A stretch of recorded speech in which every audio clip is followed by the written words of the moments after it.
छत्रपती संभाजीनगर महापालिकेकडून आज नारेगावमध्ये अतिक्रमण हटाव मोहीम हाती घेण्यात आली आहे। अतिक्रमण हटाव यासाठी नारेगाव परिसरातील लोकांचा विरोध आहे, त्यामुळे पोलिसांचा मोठा बंदोबस्त तैनात करण्यात आलेला आहे। महापालिका प्रशासनाचे अधिकारी कर्मचारी जेसीबी ट्रॅक्टर ट्रक यासह मोहिमेला सुरुवात करतात। या संदर्भातली अधिक माहिती देत आहेत आपले प्रतिनिधी माधव सावरगावे। पाहूयात काय माहिती आहे। अतिक्रमण हटाव मोहीम सुरू करण्यात आली आहे।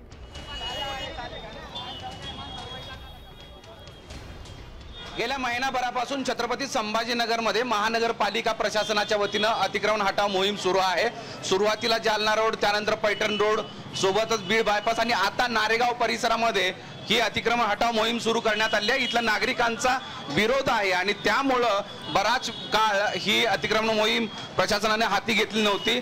नागरिकांना वारंवार त्यांनी आवाहन केलं होतं की तुम्ही तुमची अतिक्रमण हटवून काढा, कारण तोपर्यंत आम्ही कारवाई करणार नाही। मात्र नागरिक काही ऐकत नव्हते। शिवाय आज मोठ्या बंदोबस्तासह पोलिसांचा मोठा बंदोबस्त आहे, कर्मचारी आहेत, जेसीबी ट्रक सगळ्या साधनांच्या वतीने साधनं घेऊन महानगरपालिकेच्या वतीने कारवाई सुरू करणार आहे। ही जी गर्दी आहे, आपण गर्दी बघतोय, ही प्रचंड गर्दी आहे।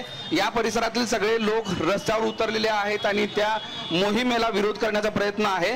प्रशासन आणि त्यांच्यामध्ये चर्चा झाली आहे। प्रशासनाच्या वतीने असं सांगण्यात आले आहे की तुम्हाला यापूर्वीचा वेळ दिला होता, मात्र कारवाई आता आम्ही थांबवणार नाही। पण नागरिकांचं असं म्हणणं आहे की या परिसरामध्ये तुम्ही मार्किंग आज करा। 24 तासाची वेळ। धन्यवाद दिलेल्या या सविस्तर अपडेटसाठी। आता isakal.com आहे देशातील नंबर 1 ची मराठी न्यूज वेबसाईट। प्रत्येक अपडेटसाठी isakal.com ला नक्की भेट द्या।